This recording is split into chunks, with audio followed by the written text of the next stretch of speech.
Today's episode is brought to you in part by philpmarchingfx.com. With 20 years' experience designing for your indoor and outdoor marching arts teams, their passion is to help creatively showcase your performers while making performances memorable for your audiences. For drill, staging, prop fabrication, and so much more, check out philpmarchingfx.com. That's PHILP marching, the letters fx.com.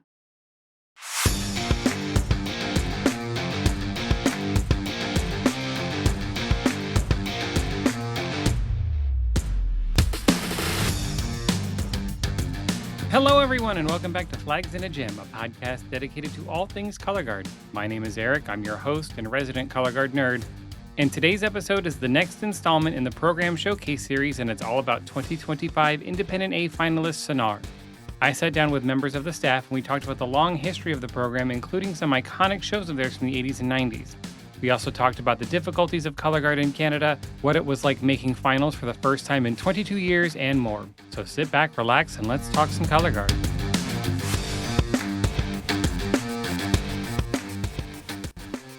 Hello, how are you? Good. How are you? Hi. I'm doing well. I am sitting down with some members of the team from Sonnor. Is that the correct pronunciation? Give me the French pronunciation. Much better than the guy at WGI Prelims did. Oh my God, yes, Sonnor, yes. But I am sitting with Michael and Carolane. They are of the staff, and they're going to take a moment to introduce themselves. So Carolane, I'll have you go first. Sure. So I'm Carolane. So I do teach with Sonnor since, let's say, 3 years. So I started color guard around the age of 8 or 9. It was in 2002. And with Third Legend, my mom was my instructor. She used to be part of Third Regiment, which was before Third Legend. So about after 10 years with Third Legend, I joined Les Eclipses in 2012 until 2017, 2018, when we were open class finalists. And after that, I did one season with Sonnor senior group, so with the old members. Since that, with my career rehearsing every other weekend was much more manageable.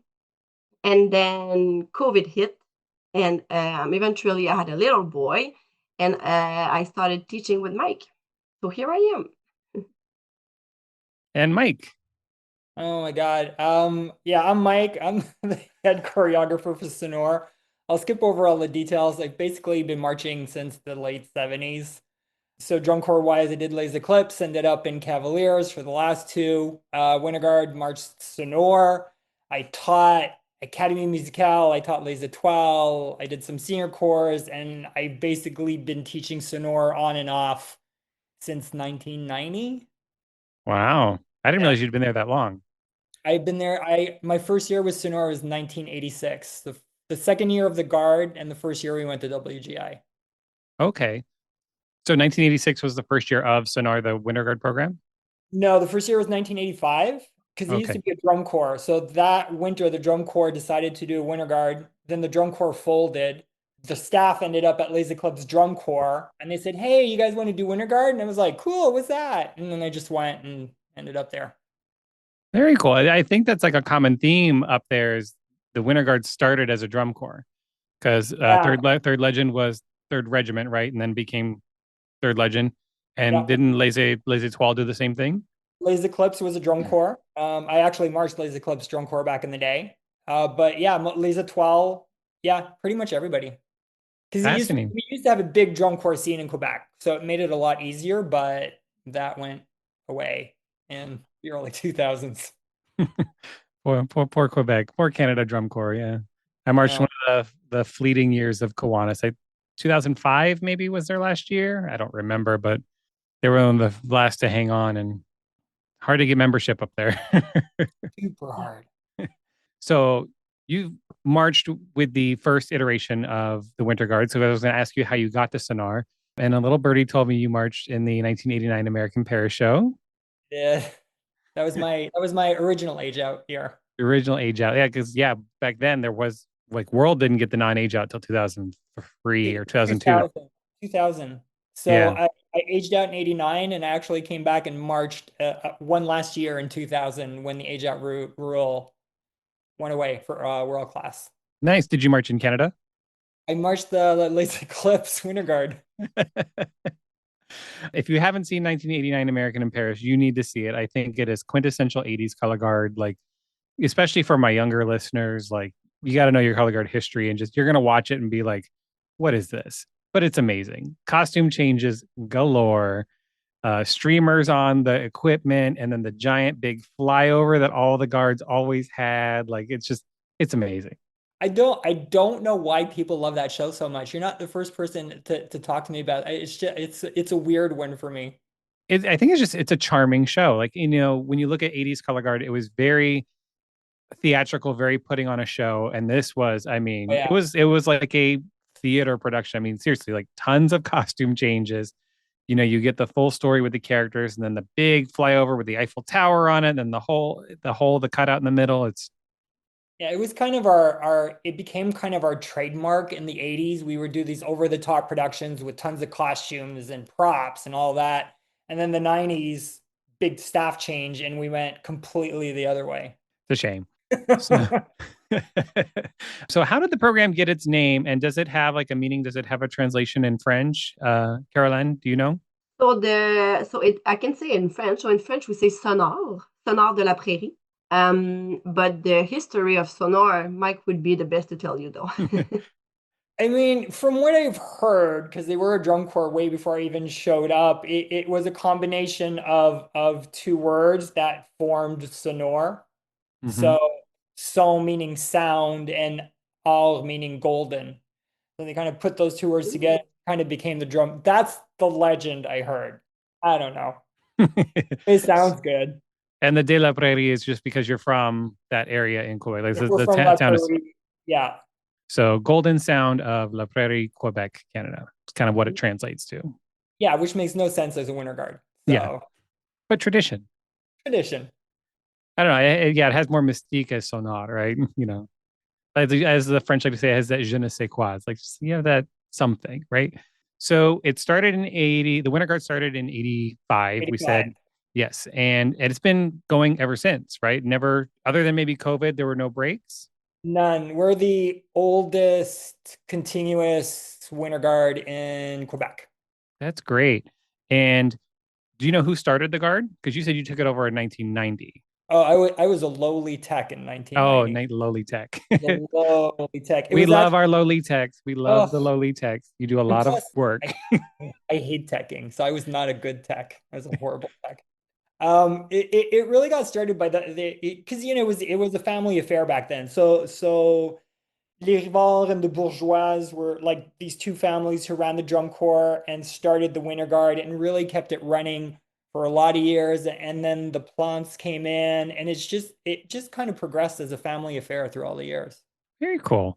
What are some of the more historical moments of Sonar? So being for so long. So your first year going to WGI was 86. We talked about Yep. that. Did you make finals that year or? No, we missed A class finals by one spot. St. Catharines Ugh. Hilltoppers beat us. I'm still bitter to this day.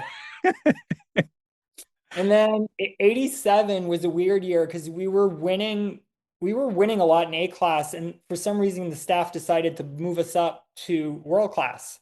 So we missed finals. We came in 18th. And then in 88, we finally made finals for the first time. And then we were like, I think nine, yeah, nine. We made finals 9 times in world class. And then after the 95 season, we started everything over again because here, like, things are very cyclical here. So back then there was an age out rule too. So once everybody hit 21, so 96, we just started from the ground up again with a little A class and just built it up. And it just seems to be doing that every like 5, 10, 15 years. Yeah, because you made finals in 2003, Yeah, Independent World. I remember that. That was the independent last world. time you made finals prior to this year. Exactly. And then, so when did Canada drop the age out rule in 2000, along with when they passed it, for like the American color guards? They dropped it for world class, but then we had a lot of discussions in the years after to drop it from the other classes too, because we had trouble recruiting. So if we had to age out people at 21, it was very hard to get any growth here. And until now, when Third Legend is back in the world, we didn't have a world groups here. So it was either lose our members or change rules and restrictions for the Quebec circuit. Got it. Yeah. And for those of you listening that don't know, so WGI does abide by the Canadian rules. So they allow the A, Open, and World to have no age limit. And contrary to popular belief, there are not a bunch of 40-year-olds marching these guards. I talked with Third Legend, and they only had, I think, three performers that were technically age outs for open class. But WGI and the international groups have come to an agreement. WGI abides by their rules. So that is why Canadian guards are allowed to have over the age of American groups. And it is because of the recruitment issue. So, yeah. And just to be clear, my oldest member was 19 and my youngest was 12 this last season. So, right. I think there was a lot of discourse over it when Les Eclipses took bronze. I want to say now it's 3 years ago, maybe 2 years ago, when they no, only had like, not 2020, 2024. yeah. And because they had one member that looked, you're doing air quotes, that looked very old. And I found out he wasn't even the oldest person on the guard. Yeah. He was only like 24 or something like that. But, people like to complain, but, just to reiterate for everybody, it is allowed and you're not doing it to gain a competitive advantage. Because if you were, we would see Canada at the top of the podium across all the guards. We're literally doing it to try and keep Winter Guard going in Quebec because there is no other way. So, we even have senior class now. So like full-fledged adults who want to march Winter Guard but don't want or can't march every weekend. We give them the opportunity to march like what we call senior groups. And then what that allows is they bring their kids to the shows and then the kids get interested. That's how I got a lot of my kids over the years. And then they want to start doing Winter Guard, so they come in our cadet program. So it's just a way of us trying to keep our head above the water. And Carolane, that's kind of what happened with you, right? You said you marched and your mom was marching. Yeah, my mom was marching, and then I was 3 years old in front, clapping in my hands while my mom was marching. And then yes, I did start later on, and now my kid is in the gym clapping in front. So maybe one day he's gonna do color guard. Maybe. What age do Yeah, they usually start? Like Six. 6? yeah, That's Yeah. it. Yeah. Yeah, I couldn't imagine giving anything younger than 6 years old, like a flag or even, God forbid, a rifle or something. they kind of do like little scene where they just play around. So people, it's really funny, it's really cute. And then so you just get them in the gym, see how it works, and then the year after or the other after, you give them a flag and they're good. Didn't Third Legend have like a 3-year-old in their cadet this year? Yeah, Yeah. yeah. Yeah. Wow. Start them early, right? If That's it was Boston, it would be a 3-year-old with a saber. So, I really don't. But it was cute. oh, it was so cute. He was so cute. What do you think are some of the more memorable shows that Sonor's put up besides the American in Paris show? I definitely I think the 91 show, the Kate Bush show, we got fifth that year. That kind of helped change the trajectory of how we wrote flag work because it was very based on dance and interpretive and it was a different way of doing things. So I think the 91 show had a big impact on people. I prefer the 88 show to the 89 show because that was the first year we came up with major props and a theme and costuming and made this whole kind of Broadway kind of look to it. So I think in the history of Sonora, those to me would probably be the most two impactful that people would automatically remember. Do we know if they're floating out there on Oh YouTube? yeah, they're on YouTube. Oh, okay. I'll find them and I will link them in the show notes for people to see. And 89, because yeah, I like you said Broadway. I mean, that late 80s color guard had a huge Broadway feel to it, just in general, and just huge theatrical productions. And it really is something people need to see and just remember and just cherish because it's not like that anymore. We used to have, because back then there was a really weird rule that when you were in back of a prop, you had to hold your equipment ready to spin. And the judges would actually go in back of the prop to check to make sure you were spinning. So we had to rehearse and practice changing our costumes with a flag in our hand, ready to spin it. in case the judge came in back of the prop. That's crazy. They had I never weird knew that. rules. They had weird rules in the 80s. Yeah, I mean, I remember the whole where you had like the equipment runner. So if you dropped, you kept doing your drill, and then you had like a runner that would literally run out onto the floor, pick up the flag, and run it to the person who dropped it, and then run back off the floor. Yeah, because it was like I don't remember the exact points, but I think it was a tenth if you dropped it, but then another tenth if you picked it up. It was, but like we didn't know. Like we thought, oh yeah, that makes sense. And now I watch those old shows and I'm like, God, we were so stupid. Yeah, it is a little like a culture shock when you watch it. You're like, what? Why is this man running out there picking up the flag and running it to her? It's why didn't she just pick it up? And there's also, I'd like to add maybe our 94 show, because 94, we actually made world class finals with like, I think we had 9 members, which is something you don't see anymore. You don't see little groups making world class finals, which I find sad. But, Sonora always used to have in the 90s, like, 13, 12, 14, 9, and we'd still be able to make finals. Yeah, I think 2003 was like maybe like 10 or 12 performers, I think. Yeah, I think it was 14, maybe Maybe. max. It was a smaller group. Yeah. Means less to clean. But I also mean, no place to hide. But it needs to be better clean though. yeah, very true. Yeah. Yeah, no place to hide, but it's less. Yeah, there's Yeah. trade-offs. Less to clean, no place to hide. But yeah, and you got to be spick and span because there are only three Mhm. flags going around. So let's talk about the structure of Sonnor. So how many programs do you have within the organization, like with your like cadet and senior and whatnot? It depends on the years. The most we've had is 4. Typically, we try and have 2 or 3. Last year, we were going to have 3, but I made the crazy decision of taking all our regional A kids and mixing them up with our A class. So we actually fielded 2 groups last year. Okay, so and they were in the group that made finals. Yeah, That's awesome. that's Yeah, why it we was. had kids that were 12 years old. It was their second year doing color guards. We had one that it was actually her first year doing color guards, and they were a finalist. That's really impressive Yeah. because I mean, I know Third Legend did something similar. They just moved their regional A guard up to A class Mhm. Yeah. to kind of lessen the gap between their two programs. But combining your regional A into A and then making finals in A class, that's really great. Yeah, it was at the end of the year, but I was a stress ball for the entire season.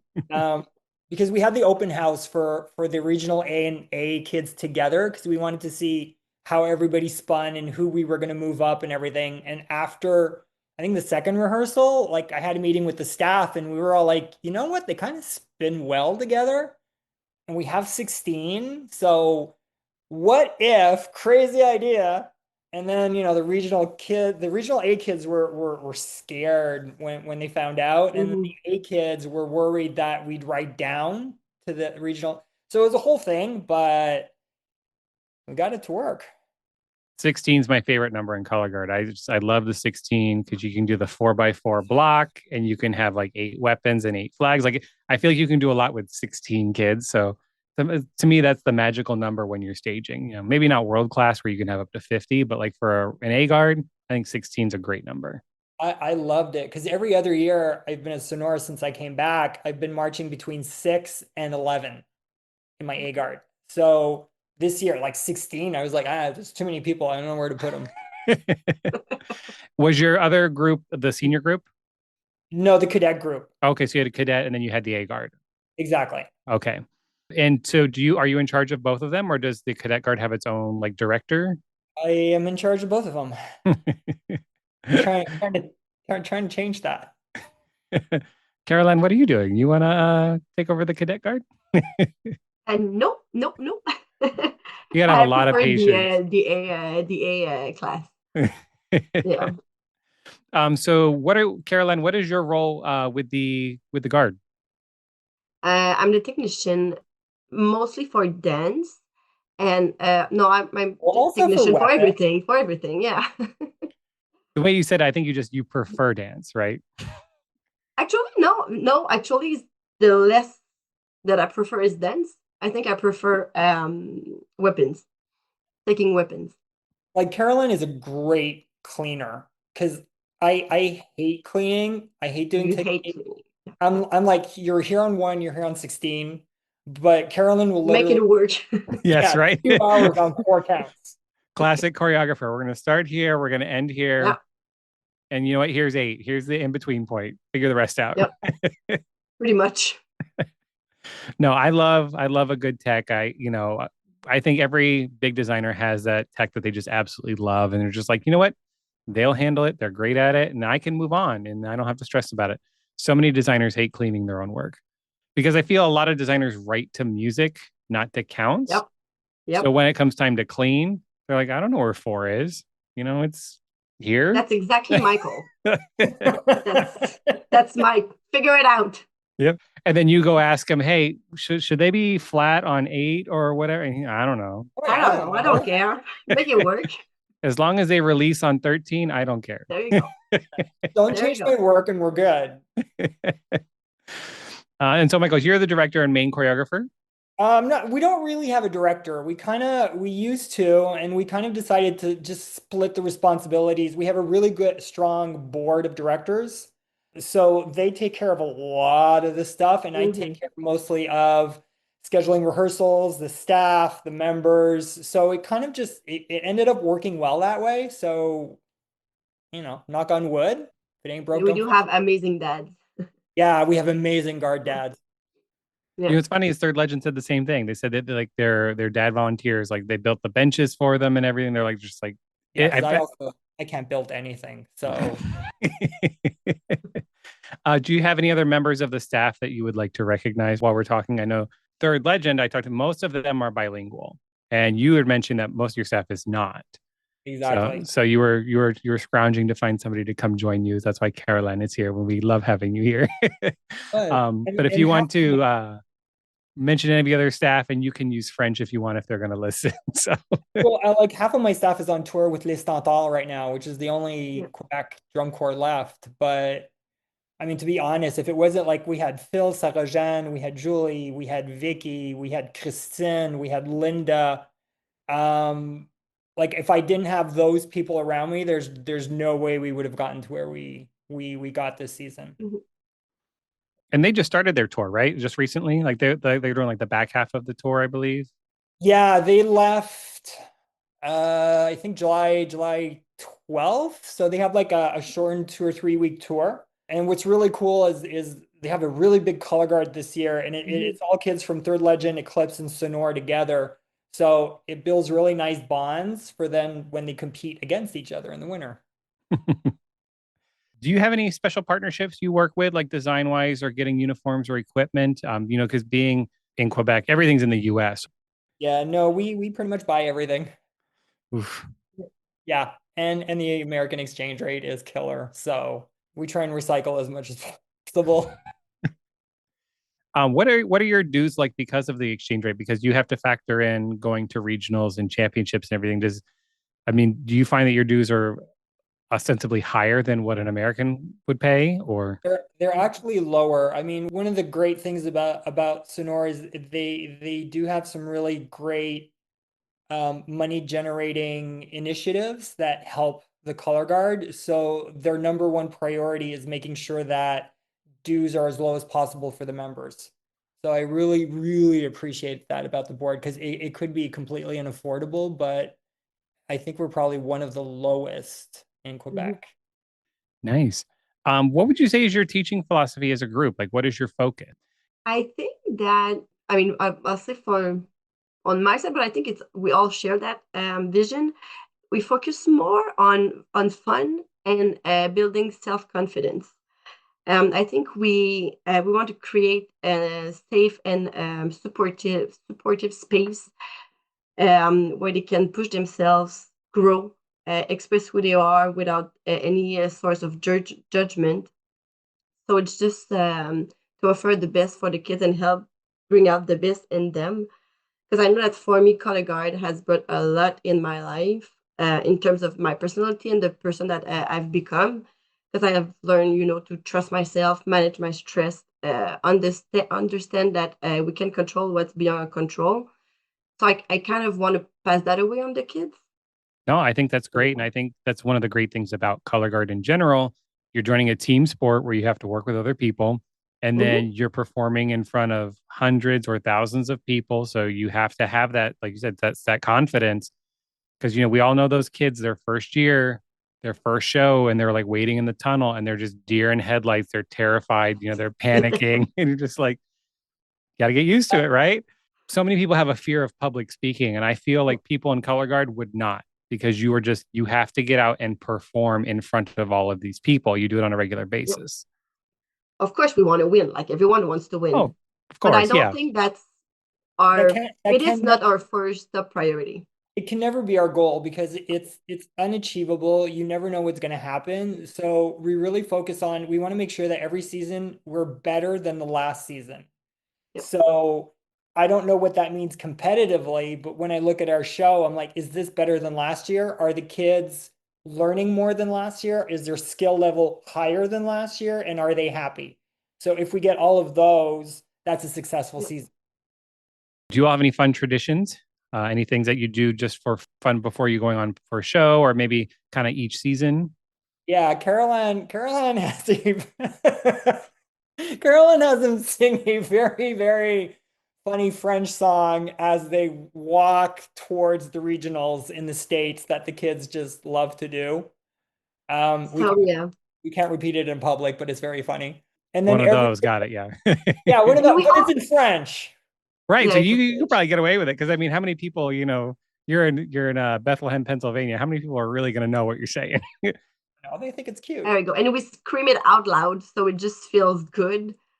And yeah, Yeah. and we also do and I won't say it because I'm really bad at it, but we do the tongue twister. How much would a woodchuck chuck? Like Oh you know yeah. what I'm saying? And Hmm. so we do it slowly, and everyone has a word, and then we do it slowly, and then really really fast, and then slowly and really really fast. But they just don't lose focus, and they don't think about being stressed. Almost like a Carol- distraction. Yeah. That's smart. Yeah. Caroline is fantastic with the kids before we hit the floor. So like in 2024, like there was something happened with the music and like the show was like for like 10 minutes and she just brought them out somewhere and had them dance and have fun and laugh. So at competitions, she stays with the kids and I stay about half a mile away. And that's a good thing. And that's a good, I am a stress ball at competitions. So we figured it out that way. I taught But with I would somebody like say, that, and she would always have a bottle of Pepto Bismol with her, and she would drain like almost a whole bottle through one competition, just because she was so stressed and so nervous. And she's sitting there, and I'm like, what? You go over there. I'll handle the kids. Yeah. It's funny because in the States, like when we're watching the show at competition, you see all the staff is sitting here together, and I'm like way, way, way over mhm. here watching the show by myself, trying not to throw up. What is your schedule like? How often are you practicing? How often do you compete? we It's so light. and I was just about to say that our schedule is we basically do on Saturday 9 to 5. We sometimes do, let's say, once every month, 9 to 9. And competing, we may have six, yeah, six competitions during between January and April. Yeah, we'll usually have about six in our circuit, then two Yeah. regional WGI, but we only rehearse Saturdays, which again, we have to be super organized. Hmm. Yeah, it saves you money, but it's also a lot more work. Like you have, yeah, less time to do things you need to do. Yeah, like the kids need like the kids know like when they show up at rehearsal at 9 a.m. on a Saturday, they like I tell them, okay, here's everything we need to get done today and go. So 9:01 we start. Good. And if you're late, big trouble. Good luck. With the sport constantly evolving, what do you all do to stay up to date with everything kind of in the activity? Especially being up in Quebec, where you're not really located close to everything. So you're kind of isolated up there with the rest of the Canadian guards. Like, how do you keep up with the times and keep your brain fresh for teaching and designing?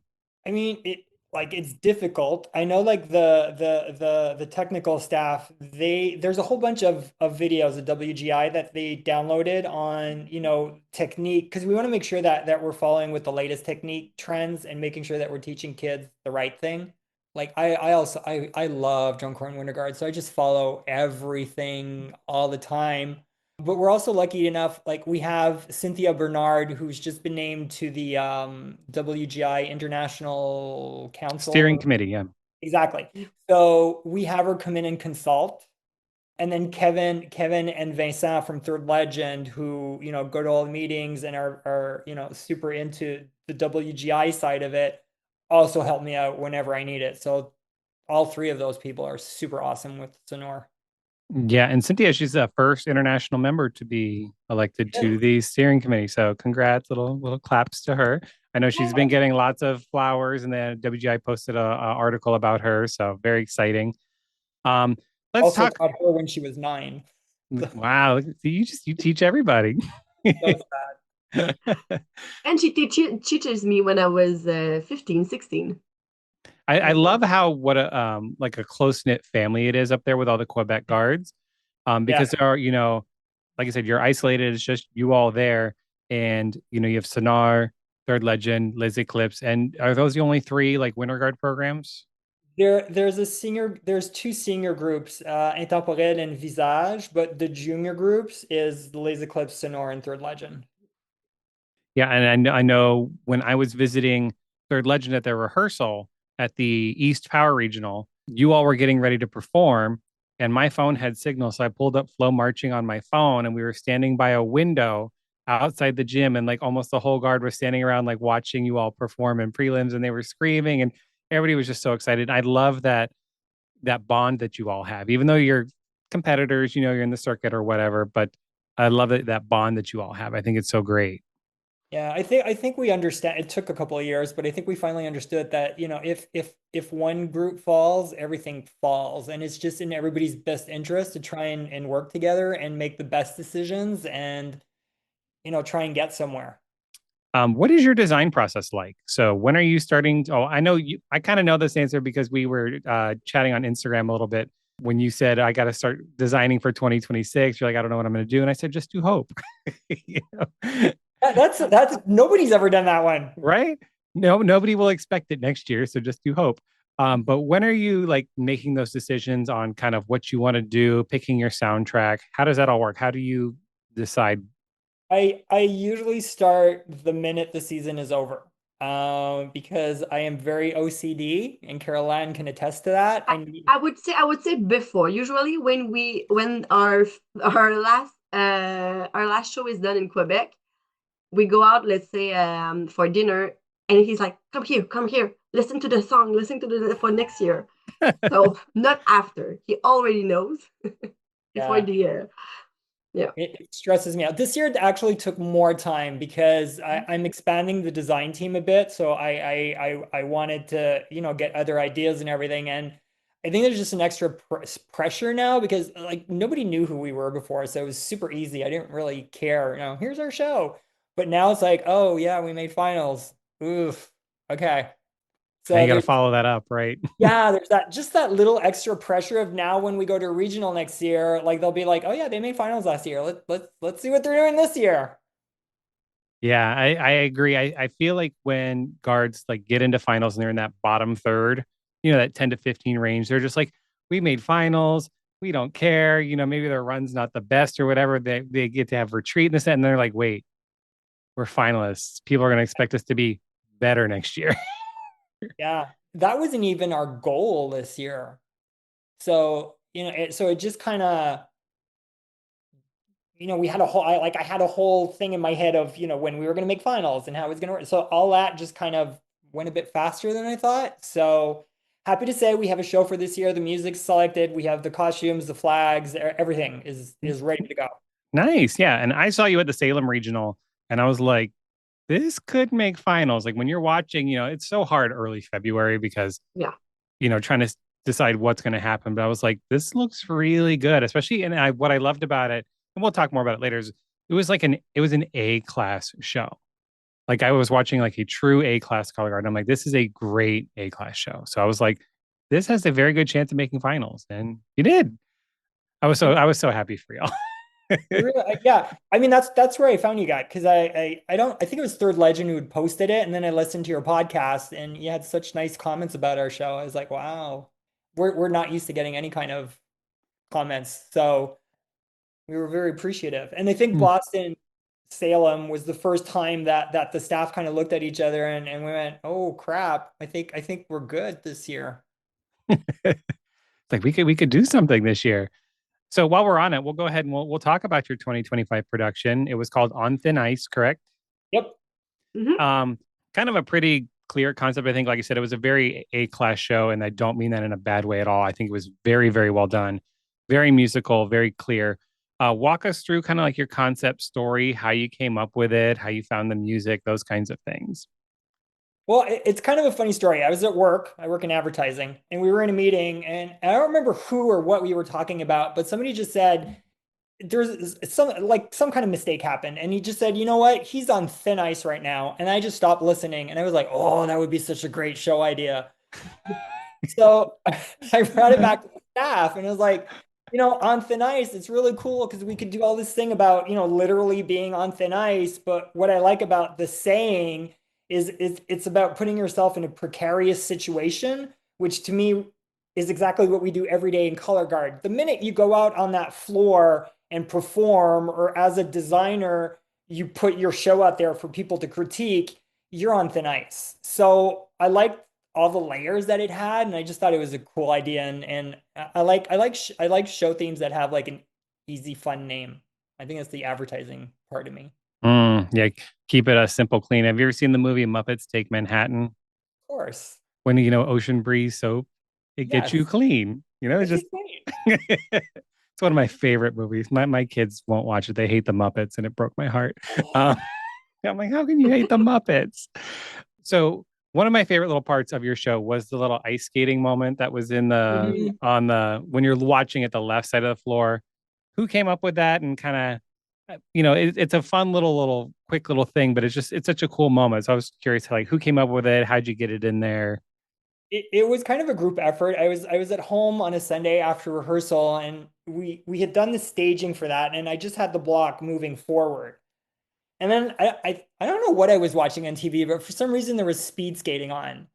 So I called Vicky, who's one of our dance choreographers, and was like, "Hey, I have an idea. Is there any way they could skate on the floor?" And she's like, "You're crazy. Like, no, that does." I was like, "Okay, I just thought I'd ask." And then about an hour or two later, she sends me a video of her doing stuff in her living room. And I was like, "Oh, I think this could work." So then we workshopped it for like a couple of weeks to get it to where we wanted it to. And then we were like, "Oh, it's a really cool effect." It was a very cool effect. I loved it. It was simple but effective. We had the prop in the back with the ramp, and then we come out, and I believe there was like a double weapon section early on. Was that like the middle of the show? Well, yeah, double sabers at because once again, that was the precariousness. So I was like, I would like the whole show, I was thinking of, okay, what signifies precariousness? So I was like, double sabers. And then the kids were like, oh God. Yeah, I was going to ask you because you said you had A and regional A kids. I'm sure it was your A kids that were spinning saber, but I've never done a double weapon thing, and it looks incredibly difficult. What is it like teaching like a double weapon feature or teching it, Caroline? What is that like? Actually, we did had a original a kid Yeah, doing double sabers. We had one. It was his second year spinning, but actually the choreographer of that part was Vincent from Third Legend. legend. Oh, okay. So he did came and taking two sabers, so you have double angles, double like it's double work. Yeah, exactly. You got to clean both Yep. hands. It's just like Yeah. And I don't. when you work on one hand, the other one kind of, just do another thing. So for them to get the two hands, like being conscious with the two hands, I think that was really challenging. But we had really great kids this winter, and they Mm-hmm. like they bought into everything we tried to do with them. So like lunch hours, breaks, they never wanted like anything we put in the show, they didn't want to get it taken out. So they Yep. just made sure that they could do it. That's awesome. Yeah, I tried learning how to play piano, and my right hand and left hand cannot do different things at the same time. So I would be like, what? I would immediately turn into a majorette where it's like it's exactly the same. Like I would not be able to do two different things. That's why I called Vincent. I was like, can you come and choreograph 32 counts for us? Any other like interesting tidbits that people might not have caught? I do know the show is floating out there still on YouTube if people wanted to watch it. I'll try to find the link for it and include it in the show notes. But any other like fun tidbits that you really liked in the show that people may not have caught? I don't know what people wouldn't have caught. I mean, I think my favorite part is like there's a point where everybody just clears the floor and we have one soloist left in the middle, and then they all run back to her and like slide on their stomachs because I we do wanted remember to, that, yeah. yeah, it was that whole idea of when you're on thin ice that you have like if somebody's falling through thin ice, you have to slide on your stomach because if you stand up on the thin ice, you're gonna fall through. So we kind of wanted to get I just love the kids hated that part, but I loved it. They I think were it's a cool moment. I would hate rehearsing. It's like, okay, we gotta do the slide, like, Yeah. oh God, I gotta get up again. And they were black and blue by the end of the season because I have like we have them when the rifles come out, we have them sliding on the like we had them sliding a lot. So yeah, really working the ice theme, right? Slippery. yeah. So, I would I have done it? No. Did I like seeing it? Absolutely. Yeah, I mean, I got a great picture of that at the East Power Regional at that moment. It's very, very Yeah. cool. Yeah. Um, I loved it. And so you said success was kind of a surprise this year. I mean, you said Salem, you kind of like, oh, this could be a good year. Well, What? because we went into Salem going, okay, St. Anne's made finals 2024. So we're gonna see how many points we're behind St. Anne's, and that'll give us an idea of, where we might end up with, 'cause, you need kind of a barometer. So after prelims, when we found out we won, and we were like, well, what? Like that was like the last thing we were expecting. We were like, oh, we'll be, third and maybe like 4 points behind St. Anne's and everything will be good because St. Anne's, to me is a mythical guard. So I never thought we'd even be in the same breath. Right. Yeah. No, I mean, yeah, like consistent. I mean, their world guard top of the class every year they were out, Hmm. but even their A guard was consistently making finals. So yeah, I would use that as a benchmark as well. I'd be like, okay, we're going to see St. Anne's. We'll see Mhm. how we do against them because odds are they're going to make finals. So it's like, okay. And then we beat them. Yeah. And especially knowing that like over half my group had never been to WGI. I had 7 kids from my regional A. I had 12-year-olds. So yeah, the whole season was a big surprise. It's great though. It's great. Let's talk about going to Dayton because I've talked with some other independent A guards and just independent A prelims was wacky. Like with So scores and just everything was all over the place. Nobody breaking 90, people that were seated fourth or 17th. And I think after prelims, you all were sixth. yeah, we actually won our Yeah. round and we ended up sixth, which made no sense. And the staff was like ecstatic, and I was like, no, this doesn't make any sense. Like, no, like we should be like 10 to 15. Mhm. But I didn't know what was going on. Like I took it, I was happy. I was like, okay, at least we should make finals, but it was so weird. Carolane, how did you react and how did the kids react to that? Like, how did you keep them calm after they found out they were sixth after prelims? It was actually my first time at the WGI in A class. So I knew that there was volatility. Of course, like it was really tough, but we kind of prepared them saying we're six, but we can be 25, like Yeah. in the semis. So we kind of prepared them. So don't get too excited. Like we'll see what's gonna happen. And I'm really happy we did because we went to six from 14. So we had to keep them motivated and focus on the right thing and not just on the numbers. A class was really crazy. And, Mhm. we are in the convention center, which is already hard because you're not in the big arena that everybody sees. You walk in and you're like, this is where we're performing. Like, so you make finals. What Yeah. was the reaction like from the kids when you found out we're in finals? That was actually crazy because the last time I did a class was years and years and years ago, and it wasn't exactly the same. So by the time we performed at semis, we had to go directly to UD Arena, wait in the bus, to find out if we made finals. So Caroline and I went to the guard checkout and said, "Hey, we might make finals. What time is the 15th place starting at?" Just so we'd be pre-prepared. And then we had to prepare the kids like, "Okay, we're here. Stay in your costumes, but there's a very real possibility that we might not make finals because our score came in like a lot lower at semis." So it's a weird feeling because you have all these buses waiting there, and you know that at least three or four of those are telling their kids, "Okay, we didn't make it." So it's yeah, it's A class is a pressure cooker. It really is, Mhm. especially for those bubble guards, sitting 13th, 14th, 15th. It's just like, we might, we don't know. And, Friday's already that incredibly long day for you Yeah. all. I mean, when did you go on semis? Were you early or were you later or We were like in the afternoon because I remember we rehearsed in the morning. I think we were on maybe at Yeah. one-ish. okay. So, but it's in Kentucky. So, and then when we made finals, I think the funniest part is we're lining up in the tunnel and Carolane and I are like telling the kids, it doesn't matter what kind of show you do today. Like we made finals, we're tired, go out there, have fun. But the minute they opened the curtains and they saw UD Arena, they looked like deer in a headlight. And I was like, "Oh, this is not going to go good." It's I remember my first time on UD Arena floor. It's scary, because there's no arena like it in Dayton. Like even Nutter Center is completely different. Yeah. So that's my Yeah. one of my big gripes with A class finals is like you don't get to see that arena till finals. And I know everybody can't be in there, but like it is a completely different arena. You walk in and you're just like, oh my God. Like it's just huge. And then you've got the super dark ceiling with those super bright white lights that are just like, and of course, every toss you have is right into one of those lights. It doesn't matter where you are on the floor. So you told them on the bus that you made finals? Yeah, when we fight, because we waited till the last minute because theoretically, knowing the scores and like theoretically we knew that we should make it, but there'd been so much movement during the day that I'm like, I am not telling the kids until I have all the scores in and I'm 100% sure that we're in finals. So we did a pre-speech saying we don't know if we're going to make finals. We're going to wait. And then finally, we faked them out and we were.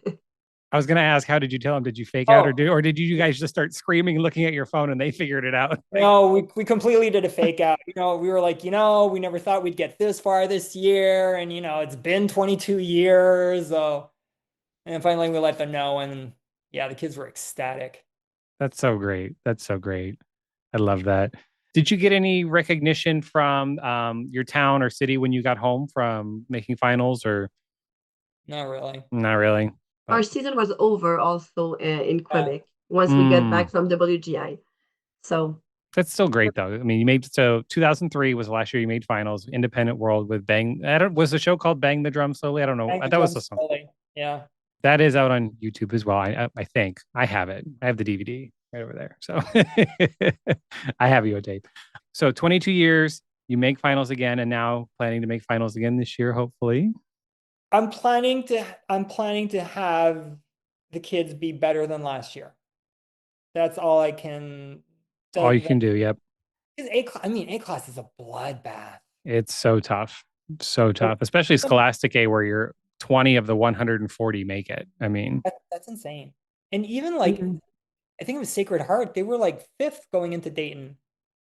They beat us by 2 points at the last regional before Dayton, and they come into Dayton and they're not even in finals. So like all you can do is prepare your kids as much as possible. Hopefully, have a better show than last season, and then go from there. yeah. Yeah. I remember I watched Sacred Heart in prelims and I honestly thought they had a good show. And I saw it, I was like, that's their score. And that's when I was just like, what's going on at the convention center? Something's going on. It was a weird, weird, weird. Yeah. And, A class we talked about is a bloodbath. I wish we could somehow change the Friday for both Scholastic and Independent because that is such a long day that semis in the It morning, is. right Yeah. into finals. I mean, I remember when I was doing the recaps, I was looking like, I think it was Grain Valley High School. They were the finalists that went on the earliest. They went on at like 9:30 in the morning for semis, and then their finals performance was 9:40 in the evening. And it's just like that's insane. Like Well, just what you the hotel and sleep a bit. You can, but I mean, by the time you find out, plus you have to wait to see if you can make finals. Now, granted, they probably saw their score and knew they were in finals, but like a guard like you, where you're like, I don't Yeah. know. You're like, what do we do? We just wait, you know? That's why we were like, we can't even go back to the hotel. So just get in the, and it was raining too. So it's like, get in the bus, keep your uniforms on, and then we'll see Wait. what happens. Wait, And yeah, wait and wait. Listen to the wait. rain. But at least, I mean, at least I will give them the fact that I like that A class finals are back at UD because a couple of years they were having him, I think it was at the Nutter Center, and Hmm. it was just kind of sad. Yeah, very sad. Yeah. Glad it's back in UD Arena. Everybody should get that UD finals experience. Mhm. And give the A class their confetti at retreat, please. Because y'all didn't get the confetti. So let's talk about A class while we're on the subject, because you are an A class color guard, and I say it all the time. A class is the backbone of the activity, and I feel like the class in general gets backburnered, to compensate for the world programs, because they are the big draw that everybody wants to see. Being an A class color guard, what do you wish you could change about the class to improve it, just in general, other than change the Friday schedule? Somehow figure out how to Yeah. make that work. I mean, I don't think there is anything to change. Like, A class groups are the workhorse of WGI, and I completely get that. But I get that people want to see world class groups. So, I think as long as A class groups, because A class was really good this year. I think as Mhm. long as A class groups keep putting out the kind of shows that they put out this year, I think because there were a lot of people at A class finals. So I think, Yeah, more than I thought it would be. yeah. I Yeah. think keep it get like this podcast, getting the word out there that A class is actually really good. It's a different kind of good than world class, but it's really good. Yeah, I mean, yeah, you're not seeing the sevens with the triple turns in them or anything like that. But I mean, I think you're seeing just good quality color guard in A class. Like it's just, and you really, I think you get more out of the design in A class because you can't do all those big fancy tricks to hide things like you can in world class. Yeah. You can really see what's being put out on the floor. I would move world semis out of UD Arena, make them go to Nutter Center, and move somebody else into UD Arena. Give somebody else a chance to be in UD Arena. But do you think there will be less people in the UD if, because I think there was a lot of people because world class semis Yeah. was before a finals. Do you Yeah, I think? mean, I know world class is the draw, but I'm also thinking of ways that you can support the bigger chunk of Yeah. performers. I mean, like I think it's 60% of the guards at Dayton are the A guards. When you look Yeah. at independent A and scholastic A, it might even be higher than that.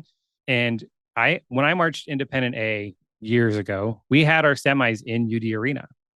Now, granted, at the time there were no world semis because they only had like 18 world guards, so they had a prelims and a finals, and that was it.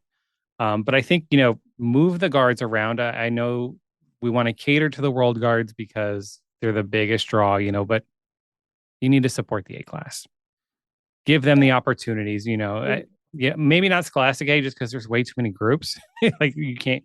Maybe move to a Wednesday, Thursday, Friday schedule for A class. Maybe. But Maybe. all I would say is even at a regional, if you can go and see the A classes because they have some of the most innovative, inventive designs and show themes because a lot of these A guard groups, including ours, we don't necessarily select the members. We take the members that are there and we make it work within the show. So I think there's an extra level of creativeness that comes with A class. Absolutely. I think that's a great point. Yeah, most A guards out there are not picking and choosing their members. They're like, okay, we had 17 show up. We're going with 17. They don't have 85 people showing up for auditions for 50 spots. Do you have any advice for other A class directors out there that might be struggling to progress their program further? You've been doing this a very long time and, kind of working your way up and then making finals again. Any Yeah. advice to those directors out there? Yeah, I think if you can start your members as young as possible. Like most of the members of our A class went through my cadet and novice programs and our A programs, and make sure that, especially when they're in the younger programs, your number one priority is for them to have fun and fall in love with Winter Guard. It's time to be competitive once you get into A and open, but cadet, novice, RA, like I made an extra effort to have like what I call playtime. So rehearsals were way less structured. We'd have a lot of fun because that's what gets them into color guard, and then you make them fall in love with what color guard is. And I will add also take the time to get to finals. Don't rush to get to be a finalist. Take the time. If it needs to take 3 years, take the 3 years. Don't try to be a finalist on year one that you're in A class.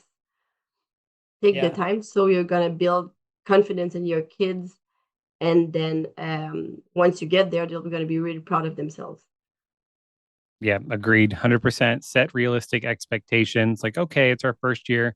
Let's make our end goal. Let's hope we can make semis. There you go. that would be amazing for us if we make semis. If not, great. And then the next year, we want to make semis. And then the next year after that, we want to make finals. There you go. Keep moving that benchmark further and further. Let's go back to talking about being a Canadian color guard because I do want to talk about Canada Guard. I talked a little bit about it with Third Legend, but I'd love to get your input as well, because the guard system up there is way different than it is in the U.S. The Yeah. biggest thing is Okay. you don't have marching band in high school programs to recruit from, so everything's independently based. So how do you recruit people in? And what do you do during the summer and fall when like Americans would be in marching band season? Like what do you do? I would say that recruitment is the challenging part of being a Canadian Guard because a good majority of our members are kids whose parents used to be color guard. So otherwise, it can be friends of friends, And uh, sister. sisters, yeah, brothers, yeah, We have a lot of sisters and brothers. It's really weird. yeah, yeah. We actually had like three, not couples, but like three couples of Sets. siblings, yeah, Yeah. last year. But and during the year, like mostly during the summer or fall, we try to host one or two events open to the general publics, like in parks. But we do have some pamphlet that we like that the city delivers, but We it's actually really hard. for the first time 2 weeks ago, we actually went to a summer camp for kids in the city of Saint Philippe, which is near Laprairie. So there was about 60, I think 60 kids overall, and they broke them down into groups, and we had them try all the equipment. And there's actually two or three kids that showed a real interest and asked for more information for their parents. That's So, great. but it's not easy, which is why color guard is super cyclical here, because at some point you lose your older ones and then you start back with, this current group of Sonnor I took over in 2017 with 6-year-olds. Wow. So this is the buildup from all of those years. What age do you say most people kind of stop doing guard? Because there is no age out, but like when do they kind of just like say, you know what, this is probably my last year? 18, 19, 20 is Oh, when they start getting other stuff to do. kind of like when they're heading to university or something, or Or Yeah. after university, also when you get your real job. yeah, your real or your big boy, big girl job. Yeah. Yeah. What are the circuit shows like up there? So, very small circuit. Everybody just One goes to them, circuit. right? Yep. Yeah, there's only one circuit. It's really small. So we have one circuit with all the same judge when we have judge. It's always the same group competing, and I think this is why we're just like a big one family because we all know each other. We're all like parents, kids, everywhere. We all march basically Third Legend, Les Eclipse, or Sonnor, the three of them. So it's it's a lot different. It's insane that that a circuit like ours, which is so tiny, produces such quality Mm-hmm. such quality groups. Like I still don't understand how we even managed to do that. Yeah, I mean, yeah, so Third Legend wins open this year. You all make finals in A class, and then you go back a previous year. There's Eclipse Eclipse medal. medaled in A class. Then those are your three guards in your circuit, and Yeah. that's In the space of 3 years, we got two medals and three finalists. and Crazy. that, but that's awesome. And so you have about 6 shows, circuit shows or so, including Yeah. your championships. Yeah. And kind of like every 2 weeks you guys go out, or More or less every 2 or 3 weeks. yeah. Because I know your shows are like kind of like later in the evening, right? And Yeah. everybody just Yeah. They start that at 7. yeah, they start at 7, and the everybody warming up at the same time blew my mind when I saw it the first time. Carolane from Third Legend sent me a video, and I'm like, this is wild. Like, Yeah, Yeah. it's Yeah, because you crazy. can, yeah. You warm up and then you perform an hour 30 after. And you have a little room to like body warm up after, but you cannot spin. Because I mean the roof is like here. It's different. We make do. I think that's the Quebec circuit's motto. We make do. Yeah. so what's it like when you go to like a WGI regional and you have like the traditional, the Oh, body warm up and then the big equipment That's gym? Like, exciting. it's so fun. It's so I love going to regionals. They're like so organized and you have the gyms to warm up and you line up and they tell you where to go and you have a big performance gym. It's so exciting. And the kids love it because they get to see all these new guards that they've never seen. I can imagine the shock of like, oh, like we get to do equipment warm up here and we get to go on right after we warm up. And this year was trying to convince them that they are competitive and they are a good group and that they should maybe act like it. Yeah, I mean, if you're in such a small circuit, and I mean, so you were just competing probably against Third Legend, right? In A Yeah, class, yeah, Yeah. because they had an open in the A. So yeah, you're just going against them, and that was a regional A team that they moved up. yeah, So you go to Salem, and then they're like, oh, they were right. yeah. We are. Like we never have two groups in our circuits that are kind of evenly matched. So like the year before we were against Lays Eclipse and they were like 10 points ahead of us. So we're not matched to them. This year the inverse so it's just we use Quebec to prepare them to perform in front of a crowd, which is great. And we can see, how things look like in a competition atmosphere, but we use the states to really see where we compare because all of a sudden there are groups of our caliber, whatever our caliber is that year. What are some of the hurdles you face being a Canadian group? I mean, obviously, we just talked about performance gyms and stuff like that. But what are some other things that maybe American guards may not realize, like you all have to struggle with? I mean, is it hard getting across the border? No. So No. far, knock on wood. Yeah, right.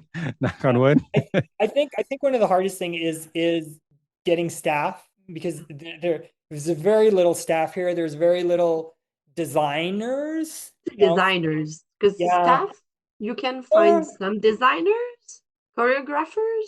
yeah. That's hard. So it's a hard one. So like really getting members, getting staff, trying to come up with American money. There's a lot of Yeah, hurdles to being a Canadian group. Speaking English. that's true.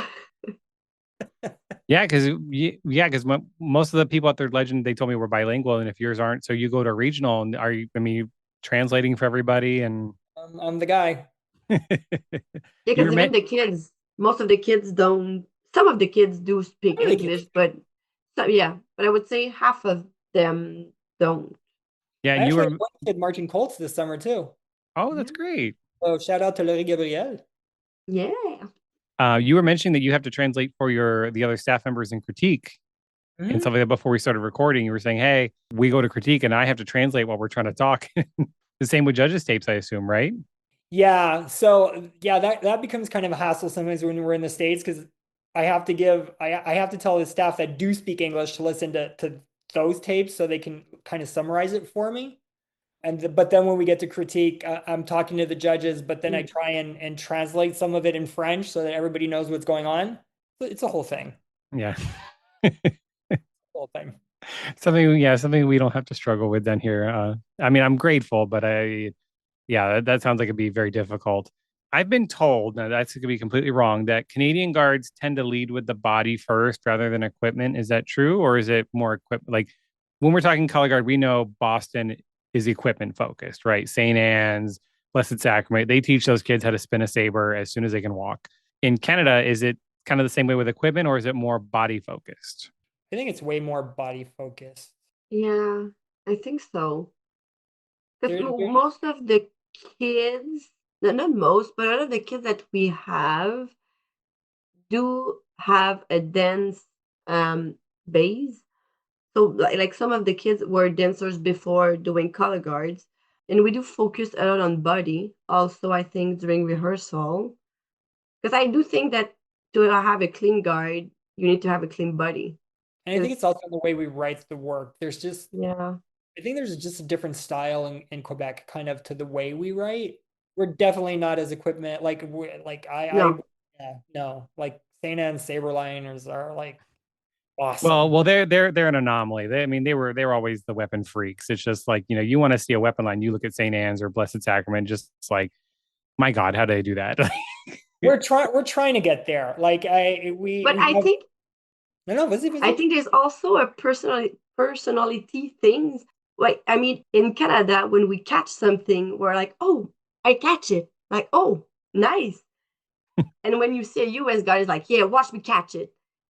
Here in Canada, it's more like, "Oh, I'm shy. Oh, I don't want to make too Uh, much noise. I'm gonna catch it. Oh, I hope you didn't see me." there's an American performance attitude that Yeah, we really love that we're trying to get the Quebec kids to do, but the Quebec yeah, kids are yeah, Caroline's right. There's a shyness, or it's hard to explain, but you can tell when you watch an American guard and a Quebec guard. yeah. It's two different performance mentalities.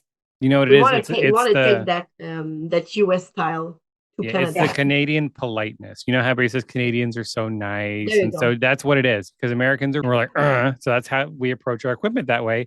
And we're Canadians are great just, performers. so polite and gentle, and That would make sense. yeah, yeah. We're not just stereotyping everybody. That's okay. Okay, what we do? So I'm assuming you didn't have any American members on your team this year then. No. Have you ever? Yes. 19. We had one in 1989. We had we had a couple we actually had some St. Anne's girls in 90, I want to say 93. We had some Americans from 91 to 93, and we had an American in 1989. I How think that was fitting for an American in Paris. We right. have one. So yeah, we've had a couple come down way back when. And are you near Third Legend? Like, I don't know Quebec We're geography. So, about we're about An 50, hour. 50 minutes away, an hour. okay. So would you say you're closer to the US border? Are you farther away, or is it kind of like a, Close. We're close to like Vermont, Burlington. okay. Yeah, we're closer. Yeah. That makes it a little easier for you then, I guess, getting into the States, right? If any people from Vermont want to march an A guard, come on down. Right? Yeah, I mean, Third Legend had people from New York. They loved it and they had great stories about it. So yeah, if you're Vermont, New Hampshire, Plus maybe the Maine. exchange rate. It Yeah. costs you like $2 to march in Canada. Yeah, you save money by going up to Canada to march. So much money. And if it's you're so true. 23, well, no, you can't because the Americans have to follow the rules. So you have Yeah. to be under 21. Yeah, Yeah, Americans have Yeah. to follow the U.S. rules. So Vermont, New Hampshire kids, maybe Maine. I don't know. You have to look at the geography. Wherever they want to come from, Yep. we will take them. So is there anything you want to tell us about this upcoming season? Given that you're in Quebec, are you doing like local clinics? I don't know if anybody up there is going to be listening to this, but if Well, I no, can help you because recruit in any way, I would. I really appreciate that. We're not doing anything this summer simply because I think it's 9 of the 16 members are marching this summer, which is awesome. So they're getting all this extra experience. So we're gonna start day out, like weekend after Labor Day is when we're gonna start, and hopefully we'll be able to recruit a couple of new members. Mhm. Yeah, hopefully. So are you planning on doing Dayton again and a couple regionals this upcoming season? Yeah, that's the plan. So we're hoping to go back to Salem, go back to Bethlehem and Dayton. And Dayton, all right. And where can we find you, like on socials, or do you have a website for anybody that might be interested to follow? Yeah, we have a Sonnor page on Facebook, and we also have Sonnor on Instagram. And I will also tag you all when the episode goes live, so people can find it that way. Because they're like, Sonnor, how do you spell that? Or you call him Sonnor, and just those announcers this year at Dayton were just all over the place. I just because my first name is English, my last name is French, so it doesn't matter if I'm in a competition in Quebec or in the States, somebody gets my name wrong. So they got Sonnor wrong. I was like, okay. I guess They that's called us. there was this guard from Missouri, and they called it Misery, and then Oh, I I was know. just like, y'all, come on, it's not that hard. They were doing that You Don't Bring Me Flowers show. Yes. Yeah, I love that show. Any kind of humble brags you want to share? Anything you're just especially proud of within your group this past year? Anything you that we didn't cover? You just really want to I mean, talk I'm just the only humble brag, I guess, is just the kids. It all came down to the kids. I mean, to have 12 and 13-year olds march with like 18, 19-year olds and have everything just mesh so well and have them just do whatever we asked of them was just, to me, phenomenal. I think it's one of about? the best groups we ever had in terms of attitude. Yep. Well, that's always nice. And yeah, I mean, I did not know that you had regional A kids on the floor in that guard and couldn't tell. So y'all did a great job with that. That'll be our little secret. Yeah, well, until this comes out. How about you, Caroline? Anything special that from the season? I think I would say like Mike, I love color guard a lot, but I think I love the kids the most. That's why I always go back. It's the kids. I mean, I do love color guard, but the kids, I just l'aime so much. So, Mm. je veux juste leur dire que je les aime beaucoup. Oh, Well, thank you so much for being here. I do have one final question for you that I've been asking everybody, so I hope you're prepared for it. Some people get a deer in headlights look when I ask them because it's a big question. But what was your favorite show of 2025 that you got to see at WGI? Caroline, you can go first if you're ready. I mean, I don't think it was my overall favorite show, but Warren Central. I mean, when they all get together and at the front and do the double spins, that was really really cool. Even if it's only double spin, it was really really cool, and they're just so good. But I think my overall show this year, I would say juxtaposition. Yeah, it was a great one. Yeah, it was a great one. And they had a great finals run. That Mm-hmm. was a great finals run. Yeah, Mm-hmm. and I loved Warren Central as well. Yeah, the double time up in the front. That was And great. you got to see them live at the East Power Regional too, because they were there. Yeah, we saw them a couple of times yeah. live. So they're just so good all the time. I mean, they're just so good, and they're kids. Just Yeah, it's mind blowing that those are high schoolers. Yeah, yeah, you're just like these are high schoolers doing this. yeah, How about you, Michael? I think like I have so many that I loved, but I think yeah. my top two would be Bellbrook in Scholastic World. They did that spotlight show. Mm, Mm-hmm. I yeah. don't know why I loved that show so much, but I loved that show. It was just like a breath of fresh air. I loved it. And in And they World, use Celine. yeah, but there was just I don't know. You know how some shows just hit you for some reason and you Yeah, don't know why? That show just hit me for some reason. that's why I And love this question because people just they're like I don't know why, but I love this I color just guard. Mhm. loved Bellbrook and Amp. Like just there's just a joy when you watch them. And this year, like I just thought their performance skills were just so phenomenal that it made everything they did so much better. But it was just like they were just a vibe the minute they hit the floor. Like I don't think I've ever yelled that much in my life. And that includes when I went to Britney Spears concerts. So that was something. Yeah, the one thing I love about AMP is you could show that to anybody and they'd be like, this is really cool. You know, like a non-color guard person, they'd be like, this is cool, or wow, this is a Yeah, lot of fun. Like you could generate a lot of interest that way. Yeah, and like I've seen a lot of disco shows over the year, but they did it so well. When I saw they announced they were doing a disco show, I'm like, if any guard is going to do a disco show and do it right, it's AMP. Yeah, I was but so yeah, excited when I saw that. they it was even beyond my expectations. Like Agreed. it was just I don't know the costuming, the music, the equipment, like everything. And I love the fact that they have so many great members that all the tricks are done by different people. yeah. You don't always have the same two or three people doing the trick. They Hmm. literally had like 40 different people doing tricks, and I was like, who the heck are you people? Yep. And they're coming out with an open guard this year too, so they'll have two guards. Oh, as long as they don't come out with an A guard, I'm good. What was the kids' reactions to like going to like the Bethlehem regional, like the big regional, and seeing all of those guards? Because you are so isolated, and they don't get to see a whole lot. And then they get to see Warren Central, they get to see Amp, they get to see Blessed Sacrament, Fusion. They are like the biggest fan. Like they will literally run around the school trying to get pictures with their favorite performers, trying to get them to like sign their names.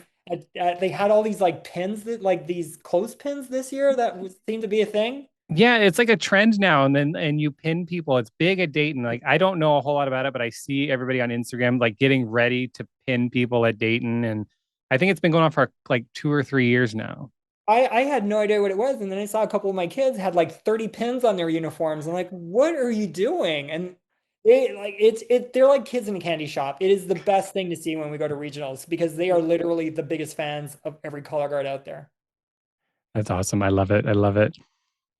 Well, that is all I have for you. So make sure you give Sonnor a follow. We will be watching for you, and I will be watching especially Salem Regional. Flo, please televise that regional again so I Oh, can see it. And I wish you all the very best of luck. thank you so much, Eric. Thank you. And that's going to do it for today's episode. Make sure you give them a follow and show them lots of love. I'll be back in 2 weeks with another episode. So until then, stay safe, stay fabulous, and remember, at the end of the day, it's just flags in a gym.